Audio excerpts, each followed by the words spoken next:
I'm Deanne. I'm sitting on the balcony of my friend's apartment, the city lights twinkling below. The cool October air nips at my still tender bruises, but it's a welcome sensation. I've just hung up the phone with Margaret, the elderly woman who saved my life with 3 simple words: he will kill you. As I sit here, the memories come flooding back. It all started with Jake.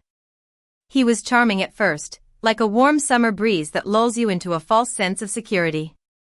I grew up in a small town in Texas. My parents, a hard-working couple, were always busy with their jobs at the local factory. They were loving but distant, and I often felt alone. When Jake came into my life, he was like a ray of sunshine, filling that empty space. We moved to Providence, a city full of promise and new beginnings. At first, our life together was a dream. We had a small apartment, and we spent evenings exploring the city's quaint streets and cafes. But as time went on, I started to notice changes in him. He would come home drunk more often, his temper flaring at the slightest thing. One fateful night, he came home absolutely wasted. The moment his hands closed around my throat, I felt something inside me break. It wasn't a bone, or a sound, but the last shred of hope that he would ever change. His hot, drunken breath was on my face as he hissed words I couldn't even comprehend. My vision started to blur at the edges, and I weakly clawed at his wrists. Then, instinct took over. I summoned every bit of strength I had left and drove my knee forward. It landed with a thud, and he groaned, his grip loosening for just a split second. That was all I needed. I tore myself away from him, stumbling backward, gasping for air that burned my lungs. My throat throbbed with pain, but I didn't look back. I grabbed my bag from the floor, threw on my jacket without bothering to put my arms through the sleeves, and ran. His angry voice roared behind me as I bolted out of the apartment. "Deanne, get back here." It was the same angry, slurred voice I had heard so many times before. The hallway spun as I sprinted down the stairs, my hands shaking so violently that I almost slipped on the last step. I hit the lobby door with my shoulder and burst into the cold October night. The air slapped my face, but I barely felt it. I ran across the street without looking. A passing car splashed through a puddle, drenching my jeans with icy water, but I didn't stop. I could still hear Jake's voice in my head, and I knew what he was capable of when he was drunk. A red traffic light glowed dimly through my blurred tears. I paused, out of breath, and dared to look back. The door to our building was shut, and there was no movement, no sign of him. For a moment, I hoped he had given up, but I knew better. Jake never let anything go. Just then, I saw an old bus pulling up at the corner. It was one of the late-night routes that only a few people used. The interior lights were flickering, and the driver, a middle-aged man with a salt and pepper beard, was leaning forward, about to close the doors. "Wait!" I shouted, my voice cracking. I waved my hands frantically as I sprinted towards the bus. The driver hesitated for a moment, then sighed and reopened the doors. I climbed aboard, my chest heaving. My hands were shaking so badly that I almost dropped my bag. I mumbled a breathless thank you and made my way to the middle of the bus. As I sat down, the adrenaline started to wear off, and the pain set in. I looked at my reflection in the darkened window. My hair was sticking to my face, my mascara was streaked, and my cheeks were wet with tears. There was a dark bruise forming on my left cheekbone, and my neck throbbed. When I touched it, I winced. I knew the finger marks would get darker overnight. I pressed my forehead against the cold glass, trying to steady my breathing and think. But all I could feel was the echo of his hands and the weight of fear pressing down on my chest. As the bus rumbled through the quiet Providence streets, I barely noticed when someone sat down beside me. The bus was almost empty, with row after row of empty seats, but an elderly woman chose the seat next to me. I stiffened, startled. She didn't say a word, she just looked at me, really looked. Her eyes scanned the bruise on my cheek, the red marks on my throat, and the trembling in my fingers. I swallowed hard, suddenly self-conscious. I wanted to hide, but I was too exhausted to move. She didn't ask what had happened, if I was okay, or even introduce herself. When the bus slowed for the next stop, she stood up, adjusted the strap of her old handbag, and walked towards the door. Just before she stepped off, she turned her head and met my eyes with a quiet, certain look. "He will kill you." The doors hissed shut before I could even move, before I could ask who she was, how she knew, or why those words felt like a death sentence. I sat there, frozen, my fingers wide around my bag, my heart pounding in terror. I had escaped that night, but I knew the danger was far from over. As the bus continued on its way, the old woman's warning echoed in my ears. I tried to convince myself that I was safe because I was moving, because I was putting distance between me and the apartment. But I knew that safety wasn't a place I could reach. I realized then that I had nowhere to go. I thought of my parents, but they lived in Texas, far away, and Jake had worked hard over the years to distance me from them. "You don't need to visit," he would say. "They don't like me. They'll fill your head with bad ideas." At first, I thought he was just insecure, but later I understood it was all about control. The calls home became less and less frequent, and eventually, they stopped altogether. I also thought of my friends. There were old coworkers, college roommates, and neighbors I used to invite over for coffee. But Jake had chipped away at each relationship. He claimed one friend was a bad influence, accused another of flirting with me, and started fights with a third until I was too embarrassed to see them again. People drifted away, and I became more and more isolated. But there was one name that came to mind, Lily. She had been my closest friend for years. She was the one who had tried to warn me about Jake early on, and for that, Jake resented her. He called her manipulative, jealous, and toxic.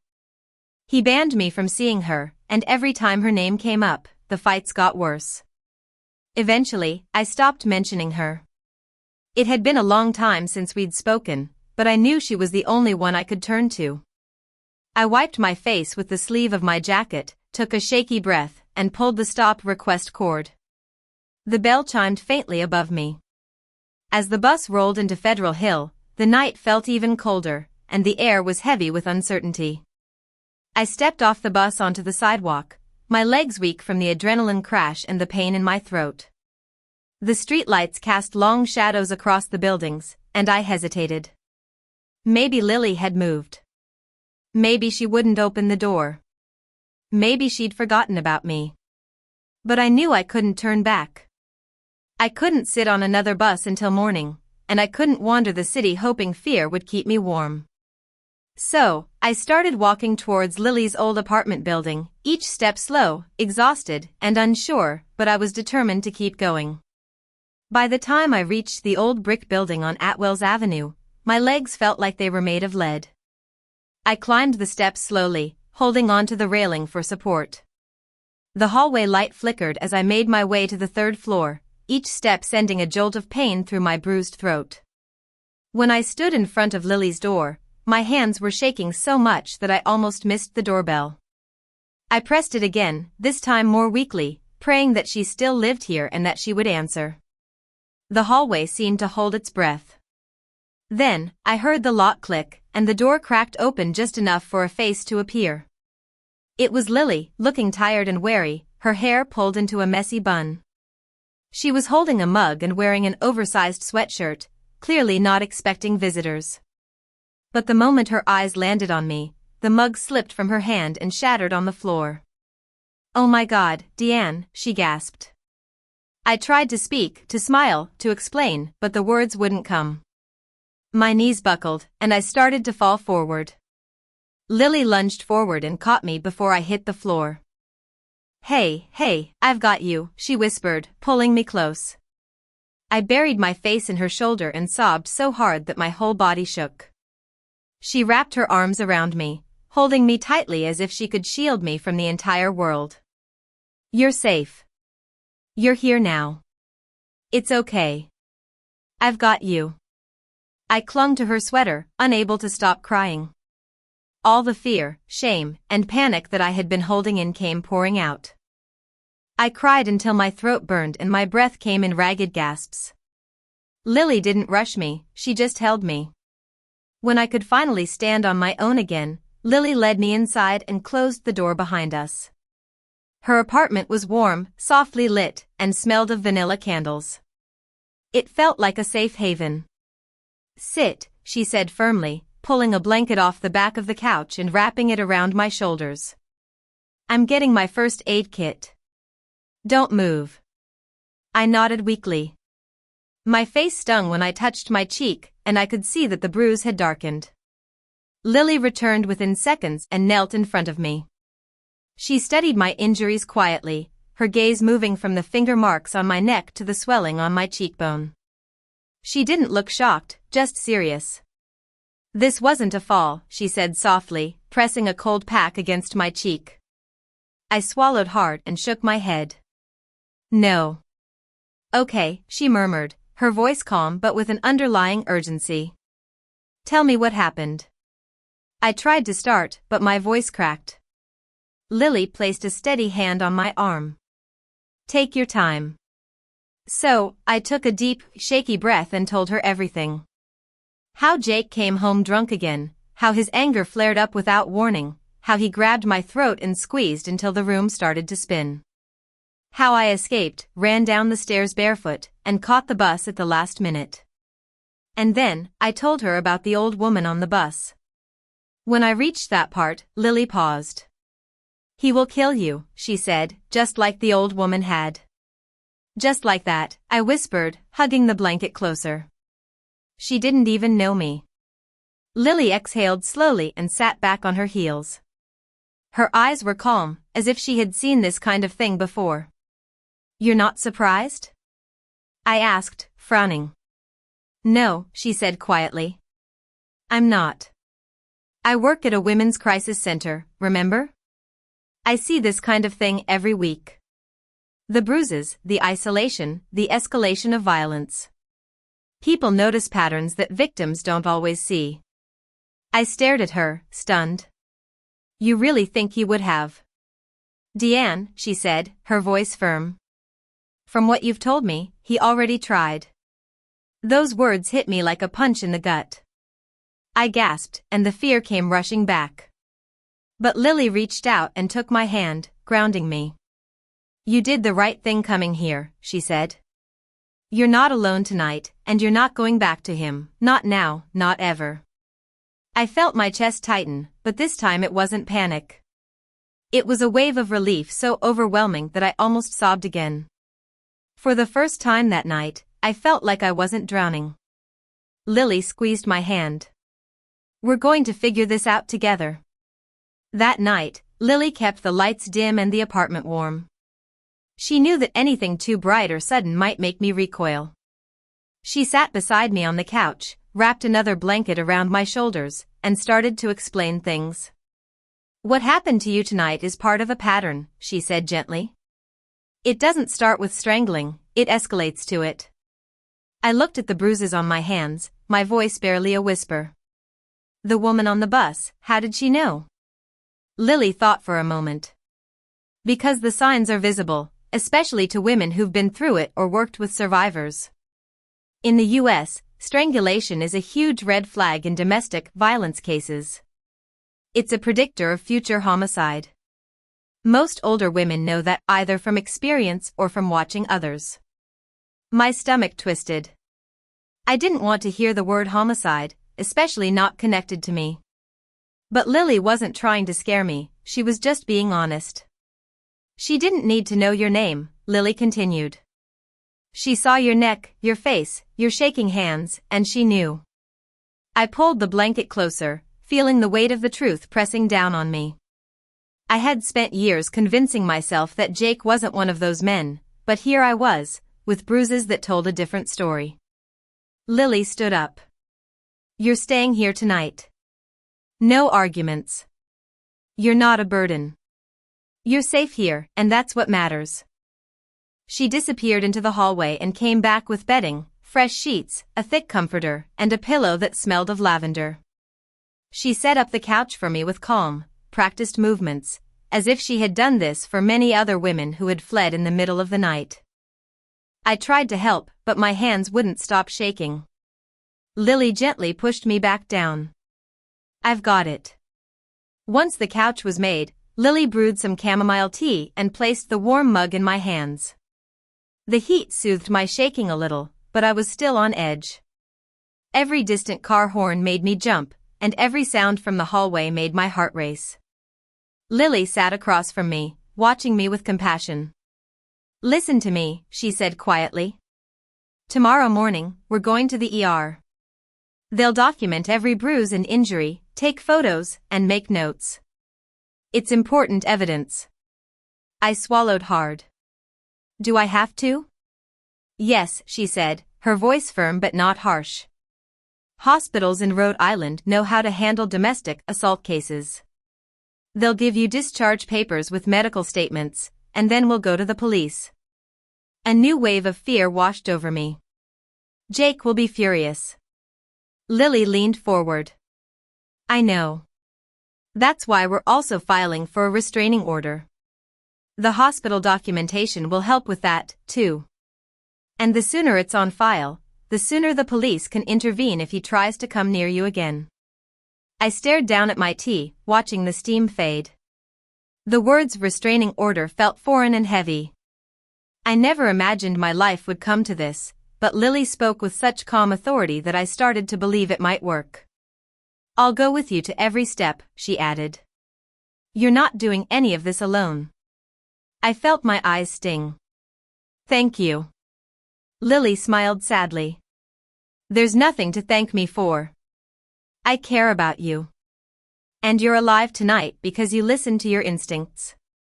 That's not weakness, that's strength."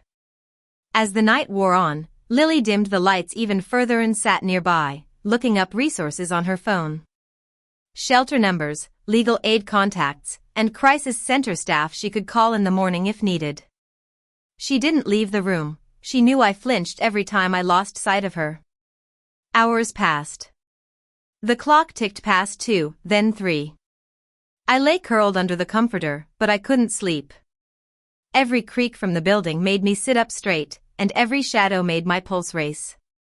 The bruise on my neck throbbed in time with my heartbeat. It wasn't until the first faint light of dawn started to peek through the window that exhaustion finally overtook me. My breathing evened out, and my fingers relaxed their grip on the blanket.